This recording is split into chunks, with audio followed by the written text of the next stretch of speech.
Todos sejam muito bem-vindos à Casa de Abel Sebastião de Almeida, nesse dia 24 de fevereiro.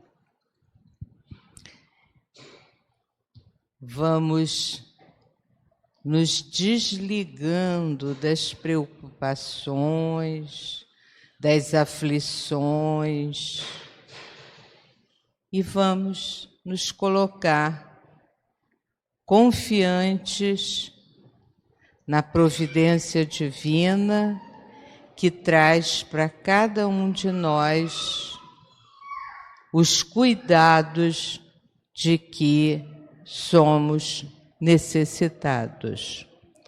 Nossa irmã Eliane fará a leitura da página de hoje, que vai nos colocando numa posição de tranquilidade para podermos aproveitar tudo de bom que essa casa pode oferecer. Boa tarde a todos. Livro O Evangelho por Emmanuel. Espírito Emmanuel, psicografia Francisco Cândido Xavier. Ouvidos. Quem tem ouvidos de ouvir, ouça. Jesus em Mateus, capítulo 11, versículo 15. Ouvidos. Toda a gente os possui. Achamos, no entanto, ouvidos superficiais em toda parte. Ouvidos que apenas registram sons. Ouvidos que se prendem a noticiários escandalosos. Ouvidos que se dedicam a boatos perturbadores. Ouvidos de propostas inferiores. Ouvidos simplesmente consagrados à convenção. Ouvidos de festa. Ouvidos de mexericos. Ouvidos de pessimismo. Ouvidos de colar as paredes. Ouvidos de complicar.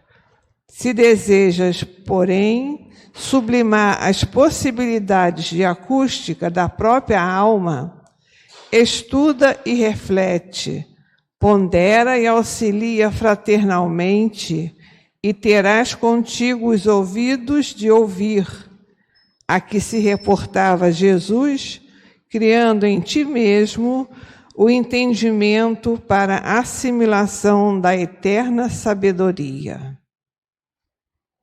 E nós agora vamos usar os ouvidos de ouvir, de entender, de fixar os conhecimentos que nossa irmã Leuda trouxe do estudo que preparou, e vamos entender por que nós precisamos nascer, morrer, renascer ainda e, em cada momento, sempre aprender a palavra de Deus.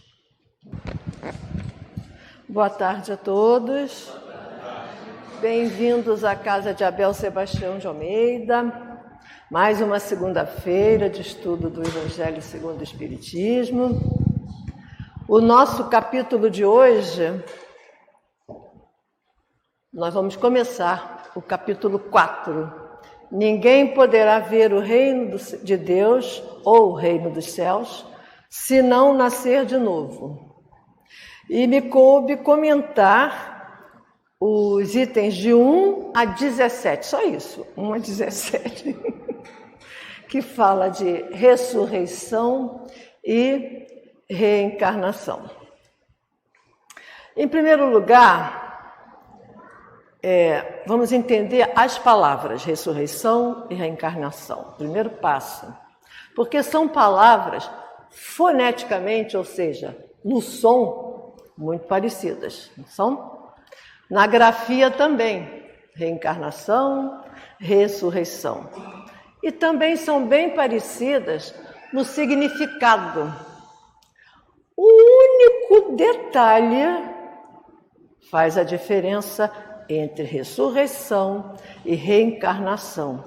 Mas esse único detalhe é motivo de desentendimentos entre religiões, entre filosofias espiritualistas, ou seja, que acreditam na vida após a morte, que acreditam que a gente morre, mas não acaba, a vida continua, a vida espiritual. Qual é esse pontinho diferente? Primeiro vamos ver o significado das palavras. Esse prefixo re significa repetição. Eu vou refazer o meu trabalho. Vou fazer novamente. Vou repetir o trabalho. Eu vou reorganizar minhas gavetas. Eu vou organizar novamente. Vou organizar de novo. Eu vou recomeçar o curso que eu parei. Vou começar novamente. Vou começar de novo. Então, seguindo esse raciocínio, ressurgir é surgir novamente. Voltar à vida, erguer-se de novo. E reencarnar é entrar na carne novamente. Eu disse que era um ponto assim de divergência marcante, um dos principais pontos de divergência entre algumas religiões e algumas filosofias. Por quê? Porque esses que acreditam no ressurgimento, na ressurreição, eles acham que vai haver o dia do juízo final. O dia em que todos que viveram, morreram, ressurgirão dos mortos e serão julgados por Deus. Enquanto que os reencarnacionistas, aqueles que acreditam em entrar novamente na carne, eles acreditam que o espírito reencarna em outro corpo de carne, em outro corpo de matéria. Assim como nós fazemos quando a nossa roupa fica velha, fica estragada, não serve mais para o nosso uso, a gente se desfaz dela. O que a gente faz? Compra uma outra roupa, novinha em folha, bonitinha, uma roupa que vai servir para as nossas necessidades. Se é para um lugar de frio, se é para uma festa, se é para um lugar de praia, e que caiba nas nossas medidas. Assim é o espírito. Vai vestir um outro corpo de carne, que será útil na nova encarnação para tudo que teremos que experimentar, que desenvolver, que enfrentar. Ficou claro até aí? Bom, alguém aqui já ouviu falar ou já soube de algum caso que alguém tenha ressurgido dos mortos no mesmo corpinho? Acho que não, né? Não sabemos de nenhum caso desse. Pois é. A ciência nunca comprovou a ressurreição. Nada, nada, nada. Já a ciência nunca comprovou que a reencarnação é impossível. Podem não aceitar, podem discutir, mas nunca conseguiu provar que reencarnação não exista. Aí alguém vai perguntar, e Jesus não ressuscitou ao terceiro dia? Esquece, Jesus é outro departamento, é um ser de luz muito, mas muito acima de nós, muito mais evoluído que nós, com todas as mediunidades possíveis. E uma delas, a materialização. Jesus ressurgiu para os seus discípulos com um objetivo em mente: provar de uma vez por todas que existe sim a vida futura, que existem várias existências. Foi a prova cabal, né? E a partir dali, os discípulos, se estavam meio para lá, para cá, não tiveram mais dúvida.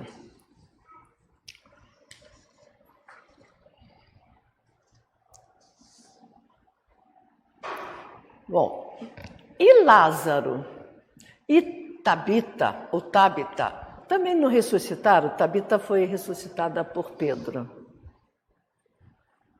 Ressuscitaram? Gente, quanto a ciência já evoluiu do tempo de Jesus para cá? A gente não tem ideia de quantos passaram por um estado chamado de catalepsia ou de letargia, que você jura que a pessoa está morta. Os músculos ficam enrijecidos, a respiração, você não sente a respiração, não descobre. Então imaginem quantas pessoas foram enterradas vivas, porque esses estados de catalepsia ou de letargia, eles podem durar minutos, como podem durar dias. Quem voltou em poucos minutos salvou-se, mas quem ficou mais dias danou-se. Mas a ciência evoluiu. E a ciência já comprovou, já estudou, já pesquisou esses problemas da catalepsia e da letargia.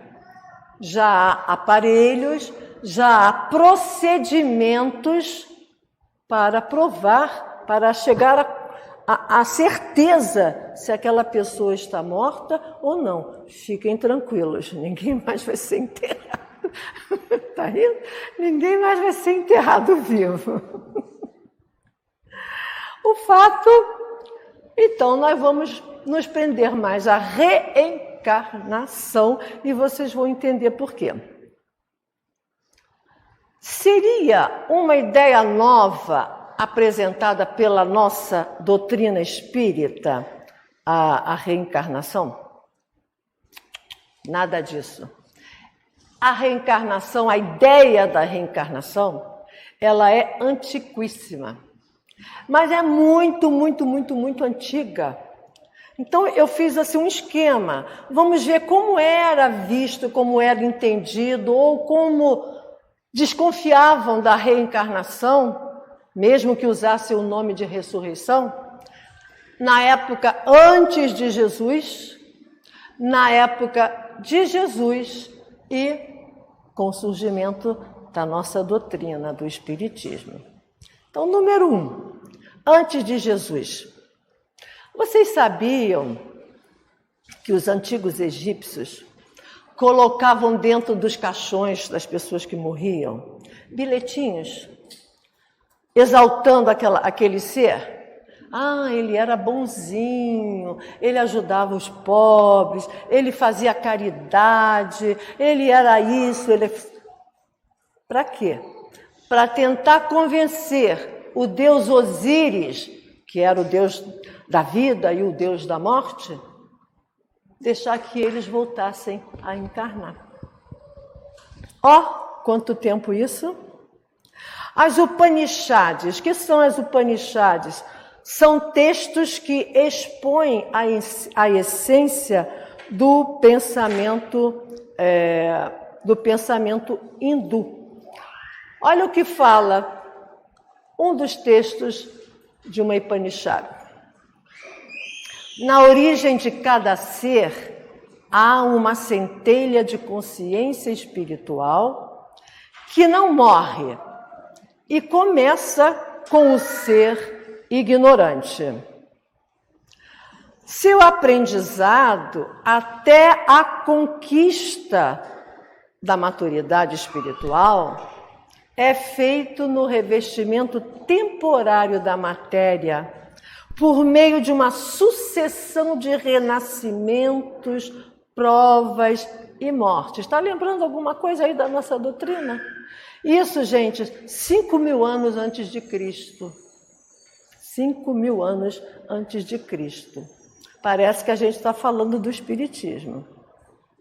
Existências marcadas por atos negativos, prejudiciais aos outros, levam a mais sofrimento. Atos positivos, de bondade, elevam o ser. O fim dessa trajetória é a união definitiva com o mundo espiritual. Não precisa encarnar mais, ninguém mais vai voltar para a carne, ninguém vai mais morrer. Texto de 5.000 anos antes de Cristo. Vocês já ouviram falar essa expressão, fulano tem uma paciência de Jó? Haja paciência, tem que ter uma paciência de Jó. Vamos entender o porquê dessa frase que ficou tão popular, né? No nosso capítulo de hoje, no item 14, nós encontramos 3 versões de uns dizeres de Jó. Jó era um profeta islã, 5 a 6 séculos antes de Jesus. Ele não era judeu, era um profeta islã. E no Velho Testamento a gente encontra esses textos que o nosso Evangelho coloca aqui para ilustrar o nosso estudo de hoje. Inclusive existe até o livro de Jó. Mas quando o homem há morrido uma vez, quando o seu corpo separado do seu espírito foi consumido, o que é feito dele? Nesta guerra em que me acho, todos os dias da minha vida, eu espero que chegue a minha mutação. Chegue, né? Saiu errado aí. Na tradução protestante, o mesmo texto, quando o homem morrer, perde toda a força e expira. Depois, onde está ele? Esperarei todos os dias do meu combate até que venha alguma mutação. E a tradução na versão grega, da igreja grega, quando o homem está morto, vive sempre. Acabando os dias da minha existência terrestre, esperarei, porque a ela voltarei de novo. Vamos ver por que Jó falava tanto em meu combate, meu sofrimento, deixa eu voltar lá, nesta guerra em que eu me encontro, esperando uma mutação. A história de Jó é o seguinte: Jó era o homem mais rico do Oriente naquela época. Ele possuía muitos bois, muitos cavalos, muitas ovelhas, muitos camelos, muitos servos, muito tudo. Tinha 7 filhos e 3 filhas, crentes, unidos, uma família muito unida e crente a Deus. Era bem visto socialmente, não é? Claro, com muitos amigos. Eis que, é uma história, né, gente? Satã provoca Deus. Pudera. Jó é assim, tão dedicado a ti, a Deus, tão crente em ti, tão perfeito assim, porque você deu tudo para ele fácil. Ele tem tudo. Tira para você ver se ele não vai ser um revoltado, se ele não vai desacreditar da sua bondade. Faz essa experiência. E o que acontece? Da noite para o dia, Jó perde tudo. Matam os seus servos, roubam todos os seus rebanhos, matam os seus filhos. E ele fica muito doente. E a mulher, o casamento, estremecido.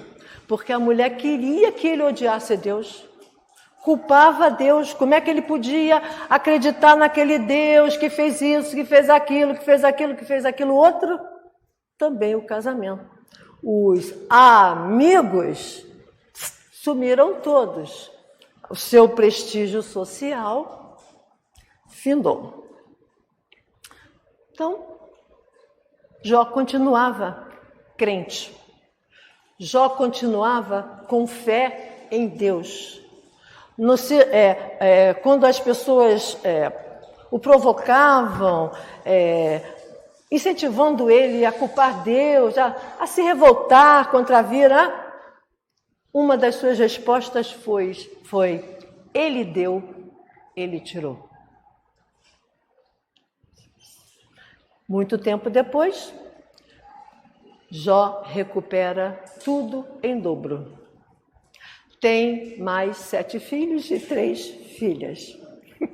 E segundo a história, viveu mais 140 anos. É óbvio, na nossa cabeça de hoje, que isso é uma história, como Jesus fazia as parábolas. Há metáforas, há sinais para envolver as pessoas, né? Para tocar as pessoas e levar algum sentimento, né? Algum entendimento das coisas. Mas Jó nos deixa enorme lição. A fé em Deus inabalável. Por mais que ficasse em cima dele, Deus não existe, Deus é mau, você isso, você aquilo. Ele continuava com fé em Deus.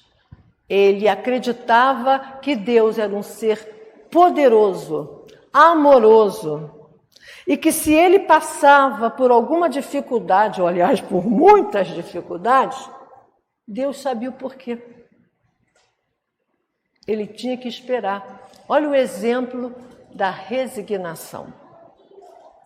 Também a crença na pluralidade das existências, quando ele diz, a ela voltarei de novo. Depois desse combate, esperarei todos os dias do meu combate até que venha alguma mutação. Então, em todos os seus dizeres, ele fala da resignação, ele fala da crença em Deus, da crença numa nova existência, na crença da reencarnação. Mas essas histórias são muito interessantes. A gente podia ficar contando outras histórias, mas aí a gente não vai acabar nunca esses estudos aqui. Então, vamos avançar um pouquinho. Vamos agora para a época em que Jesus caminhava conosco.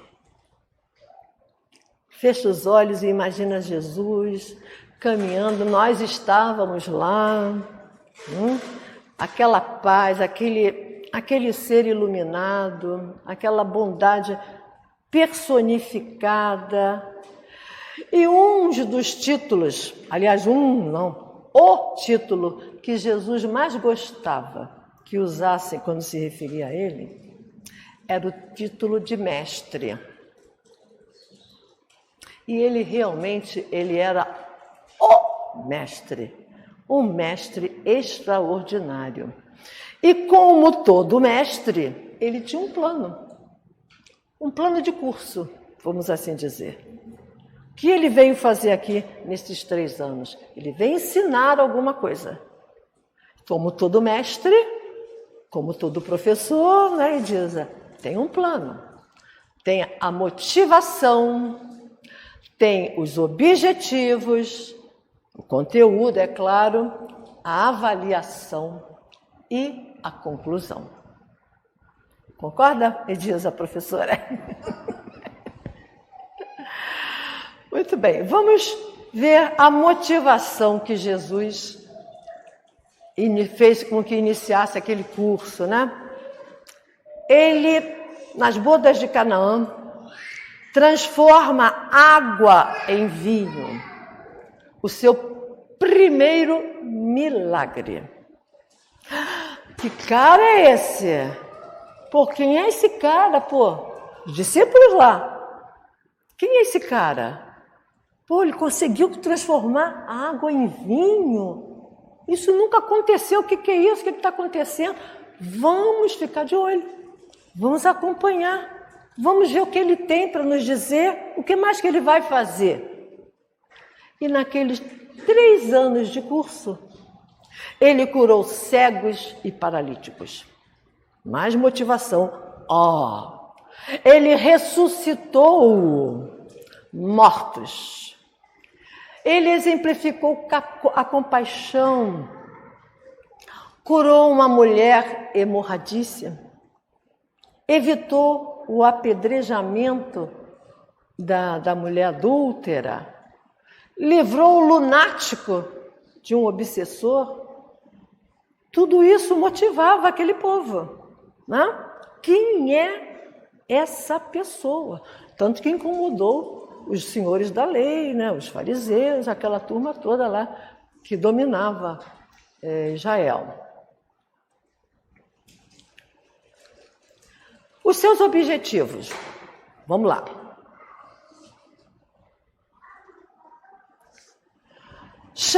Deixar evidente o seu poder e a sua autoridade divinas. Então, quando ele fazia essas transformações, essas curas,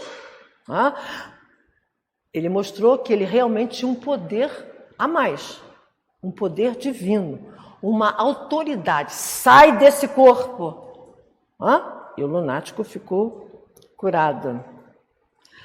Ele chama também, o outro objetivo dele, chamar atenção para os seus ensinamentos, para as suas mensagens.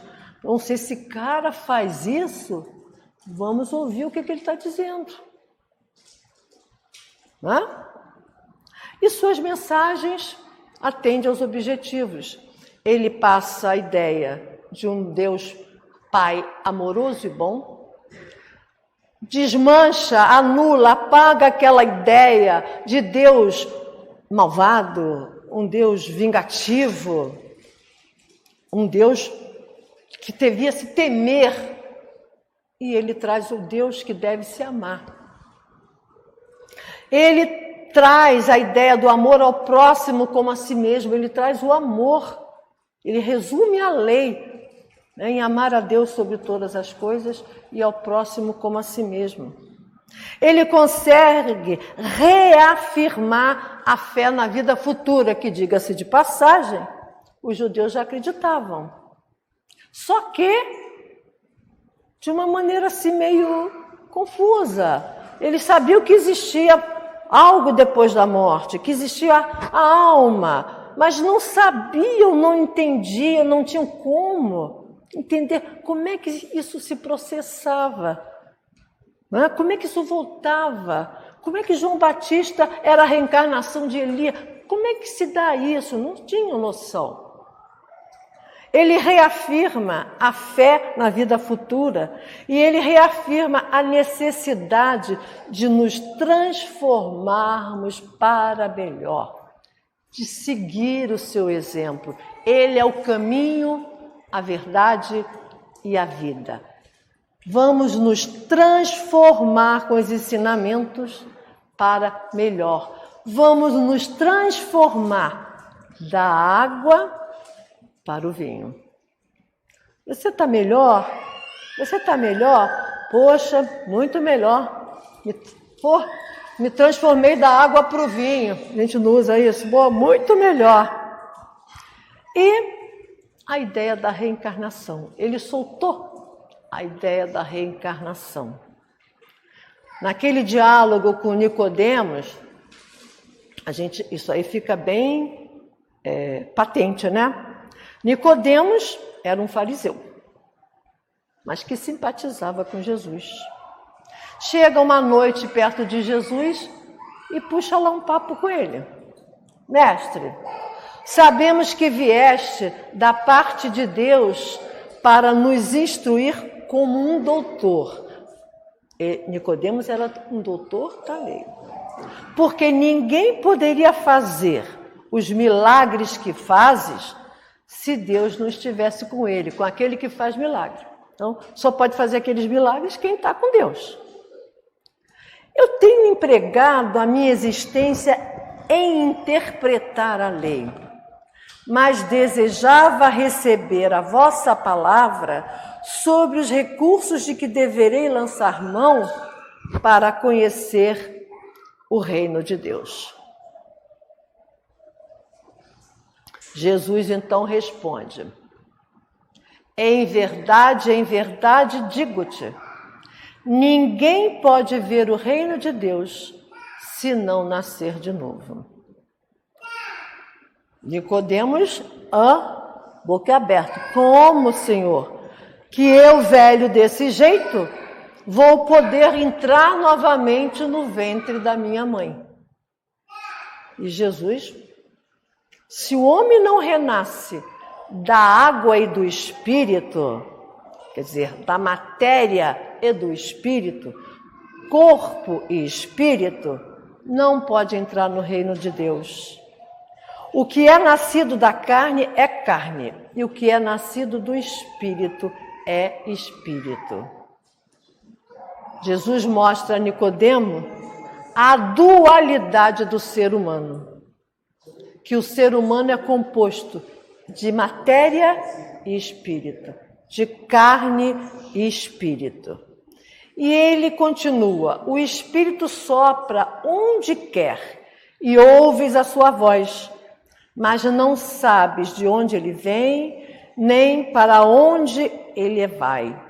O mesmo se dá com todo homem nascido do Espírito. Olha, o que é nascido da carne é carne. Dois seres que se juntam, duas carnes que se juntam e nasce um outro ser, uma outra carne, um outro material. Né? Mas o espírito não está ali, não vem do cruzamento do homem e da mulher. O espírito sopra onde quer e ouves a sua voz. Ele vai fazer até uma comparação com o vento aqui embaixo, mas o espírito é como o vento. Ele sopra onde quer, ouve-lhes o ruído, mas não sabes de onde vem nem para onde ele vai. Ele é invisível aos nossos olhos e é livre. O espírito não sabe de onde vem nem para onde vai. É como o vento. Nós não sabemos, enquanto estamos encarnados, de onde veio o nosso espírito. Que as outras vidas, os detalhes da outra vida, do pretérito daquele espírito, as experiências. E para onde vai depois que abandona o corpo? Eu também não posso dizer. A gente não sabe com certeza para onde vamos, que nível vamos atingir, para onde vamos merecer ir, o que precisaremos passar novamente. Não. Mas a gente ouve o vento, a gente sente o espírito, porque se estamos vivos, há em nós, dentro do nosso corpo de matéria, um espírito que nos faz nos movimentar, pensar, não é? Então a gente sente o espírito, mas ele é livre e a gente não o vê. Nós não sabemos de onde vem, nem para onde dirige, ele nasce e renasce muitas vezes na carne, até que fique em condições de pureza e sabedoria que lhe permitam entrar no reino de Deus. As duas asas, moralidade e sabedoria, inteligência, que vão nos permitir entrar no reino de Deus, chegarmos ao degrau de espíritos puros, espíritos que não precisarão mais voltar à carne, não precisarão mais morrer, sofrer tanto como nós aqui no espírito encarnado no planeta de provas e de expiação. Muito bem. Chegamos ao ponto de avaliação do curso de Jesus. Jesus queria ver se o seu curso, se seus ensinamentos tinham surtido algum efeito.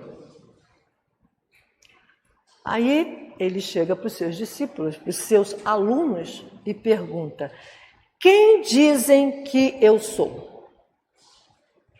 Eles lhe responderam: dizem que és João Batista, outros dizem que é Elias, outros dizem que é Jeremias ou algum dos profetas. Olha como eles acreditavam na reencarnação. Só que não usavam o termo correto. Falavam em ressurreição, porque ressurgiu dos mortos, veio do mundo dos mortos, né? Mas encarnou em outro corpo. Quando a gente agora, com a nossa doutrina, sabe que a verdadeira vida, os verdadeiros vivos, estão na espiritualidade. Então, perguntou-lhes Jesus: e vós, quem dizeis que eu sou? Simão Pedro, tomando a palavra, respondeu: tu és o Cristo, tu és o Filho de Deus vivo, ou seja, o Filho de Deus, o Filho daquele Deus que está sempre em ação, que está sempre velando por nós, né? Ativo. É um Deus vivo, um Deus que age, não é um Deus estático. Bingo! Curso concluído com louvor. Objetivos alcançados. Os discípulos reconheceram o Filho do Homem com letra maiúscula, o Filho do Divino, aquele que foi enviado, o Cristo, que significa o enviado, o ungido, o verdadeiro Messias, que se fez homem com letra minúscula, como nós, para exemplificar, para conviver e exemplificar tudo que ele gostaria de transmitir para nós. Bom, aqui já pode começar a descida de Jesus para Jerusalém. Ele já vai começar a se dirigir para o final do curso, para a conclusão do curso em Jerusalém, onde ele vai ser crucificado. E antes disso, ele sobe ao Monte Tabor com Pedro, Tiago e João para orar. E Jesus entrou num estado de êxtase. O seu sentimento, o seu amor, o seu respeito a Deus, enfim, aquele estado de adoração fez com que ele entrasse em êxtase. E aí dá-se a transfiguração. O seu rosto resplandece como um sol. As suas vestes ficam brancas como a luz. Ele entra em êxtase, torna-se luminoso. A transfiguração, transformações que causamos no físico, quem somos nós? Que Jesus causou no seu físico e que quem estava ali podia ver. Vejam que poder, né? Que coisa maravilhosa. E eis que aparecem Moisés, 1.300 anos antes de Cristo, e Elias, 900 anos antes de Cristo. Moisés, Elias e Jesus confabulando. Moisés representando a lei. Era a figura mais importante, a primeira personagem mais importante dos judeus. Elias representando os profetas. O segundo personagem mais importante para os judeus. É aquele que vinha restabelecer, né? E Jesus, o amor. O personagem mais importante para toda a humanidade e para todos os tempos. Aqui está a lei, o resumo da lei feita por Jesus. Amar a Deus sobre todas as coisas, amar ao próximo como a si mesmo. Aí está a lei e os profetas. Muito interessante, né? Muito interessante. Então, não há como nós negarmos, então, que a crença na reencarnação já existia na época de Jesus. Apenas interpretada erroneamente, como eu já expliquei, porque eles não tinham conexão. Tá? Mas Jesus não foi fundo na lei da reencarnação. Ele disse que pediria ao Pai para mandar um segundo Consolador, que faria lembrar tudo que ensinou, que explicaria o que não ficou entendido e que apresentaria, ensinaria muito mais. Chegou quem? A nossa doutrina espírita, que é o segundo Consolador, o Consolador prometido por Jesus. Bom, cá estamos nós, espíritas convictos, conhecedores dos ensinamentos de Jesus, frequentadores assíduos das palestras, muitos trabalhadores, seja de que forma ajude a casa, mas colaboradores da casa, estudiosos da doutrina, como era Nicodemos. Conhecia a lei de trás para frente, de frente para trás, interpretava, ensinava, traçava condutas, né? Condutas, isso pode, isso não pode. Tem que fazer isso, não tem que fazer isso. Então, um conhecedor da lei e nós, os conhecedores da doutrina espírita. Mas o que nos falta para entrar no reino de Deus? Assim como Nicodemos, nós podemos chegar para Jesus e perguntar: Jesus, o que me falta para entrar no reino de Deus, no reino de paz, para evoluir, para chegar a espírito puro?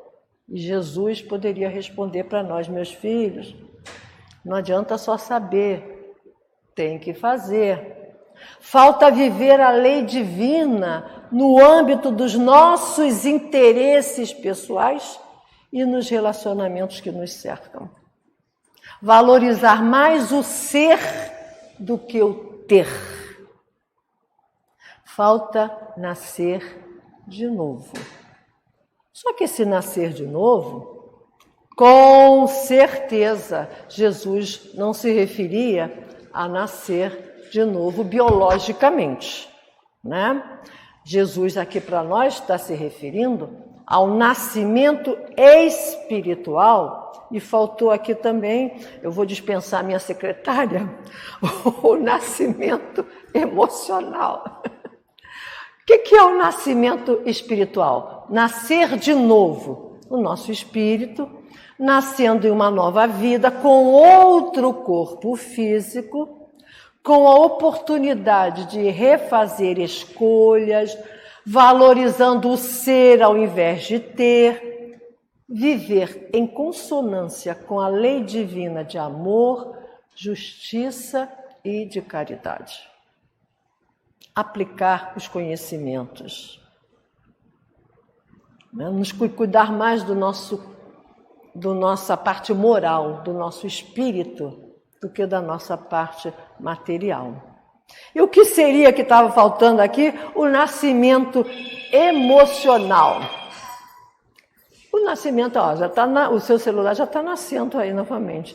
O nascimento emocional seria abandonar, deixar morrer as raivas, os ódios, os ressentimentos, os maus sentimentos que impedem a nossa evolução espiritual, que atrasam o nosso crescimento espiritual. E a chave para acessar a porta do reino da felicidade, para o reino de Deus, o reino de céu, para chegar a espíritos puros, é o perdão e o amor. Mas, olha os dizeres de Jesus aí. Fazei todo o esforço possível para entrar pela porta estreita, porque eu vos digo, muitos tentarão entrar e não conseguirão. A porta para entrar no reino de Deus, no reino de céu, no reino de felicidade, paz, é estreita. Mas ele disse mais uma outra coisinha. Deixai vir a mim as crianças, porque delas é o reino dos céus. Então nós temos que diminuir o nosso peso e a nossa altura. Fazer um regime tirando o orgulho, a prepotência, a arrogância, a inveja, diminuir o nosso peso e a nossa altura. Sermos humildes, porque os orgulhosos carregam muita bagagem, são cheios de si. E temos que ser como crianças, verdadeiramente alegres, sinceros, puros de coração, humildes, espontâneos, exercer a reconciliação com facilidade, o perdão das ofensas, não julgarmos,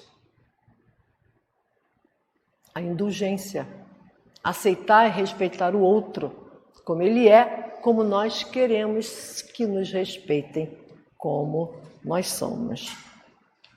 E aí nós concluímos, entremos todos no regime para podermos chegar ao reino de Deus. Obrigada pela atenção.